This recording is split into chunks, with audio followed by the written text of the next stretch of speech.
head a little bit, he said on the back. So we'll take his vitals and that should be good. Okay, Michael? My name is Marina Tricarico and I am a firefighter EMT with West Metro Fire Rescue. I was an intern at West Metro. My degree was in exercise physiology, and so I worked with the wellness division here at West Metro. My job was basically just personal training for the firefighters, and our wellness director told me to do a ride along, and I thought that is the craziest thing. I could never be a firefighter because I'm kind of girly, and so after doing it, I was just so hooked, and I did everything I could to get hired here. I think what drew me was the camaraderie, and after seeing what it was like in the firehouse, I definitely wanted to be a part of that. And I knew that their job was different day to day, and I thought that that would work well for me. Just my personality, I don't like to be doing the same things every day, and I don't really like routine, so coming into work and not knowing what is coming is really exciting for me. So here at Station 3, depending on the day, I could be assigned to either the engine or the medic. Today I'm on the engine, so my job as the tailboarder is to basically get everything we need ready for the call. So if we go to a fire, I will either hit the hydrant, depending on Engine 3's assignment, or I will pull a hose line and go interior or exterior, depending on the situation.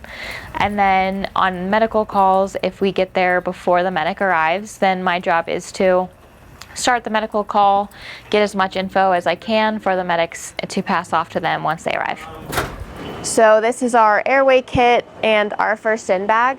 Basically, if we get to a call before a medic, I will hop out with both of these bags and start medical until they get there. So in here, I'm checking for, this is kind of just our basic bag. So we have everything we need to take vitals,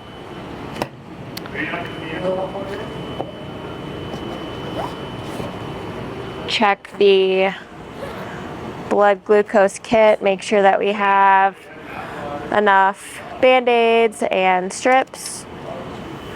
Then this is our medication box. It's pretty rare that we use any medications on the engine, so just making sure that nothing is expired. Well, if they're expired, we'll put them out of service, but if they're about to expire, we'll switch them to the medic so that they'll get used sooner than they would on the engine. So this is our airway kit, and there's a few things I need to check. The first thing is making sure that this oxygen bottle is full enough for a couple calls at least. We have a non-rebreather and a capno cannula here. And then on this side we have those same two items but for pediatric calls, so we just keep it bundled like this so it's easier to pull. These are nebulizers for any of our asthma calls.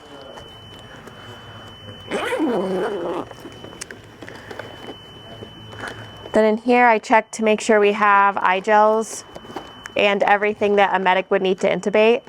The eye gel is actually an EMT skill, so if we do pull up onto a call before the medics and my lieutenant's busy, I will apply the eye gel first before the medic gets there. So this bag is good to go. So now we are ready to put these back.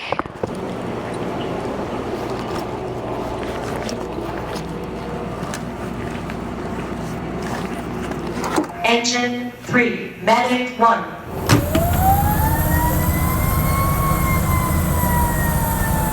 Usually for a typical day we'll run mostly medical calls, but we have had some weeks where we get more fire than usual, and that kind of happens during the summer. Thank you. Stick these on your chest, okay? So when we go on a call, there's typically a few EMTs and a few medics, and so it's not uncommon for the EMTs and the paramedics to kind of bounce ideas off of each other. Walter, you 73, right? If it's something that is not a typical call. we definitely work together and try to use critical thinking to kind of think through the call and figure out the best way to handle it. So since it is a male-dominated profession, I did have some concerns about being a female in the fire service, but after getting hired here and going through academy, I mean, I did the same training and all the same things as everyone else, and so all of those concerns that I had, none of them were real. I think the one thing that always stands out to me the most is sometimes when people see a female, they get super excited about it. So sometimes people will mention that to me. That actually happened on our last call. Thank you. You're welcome. Thank you. It's You're nice welcome. to see a woman fire. Thank you. Firewoman. Fire woman, Yeah. fire person. Yeah. I'm sorry. Thank you. That's okay. Thank you.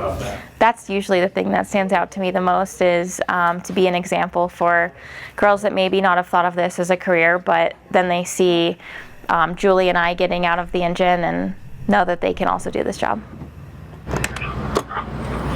I think my favorite part of the job would be just helping people is the bottom line of why I'm here. I never knew that that was in my personality, but after doing it, I couldn't imagine having a job where I wasn't doing something to help the public. Okay. There you go. And Yeah. Well,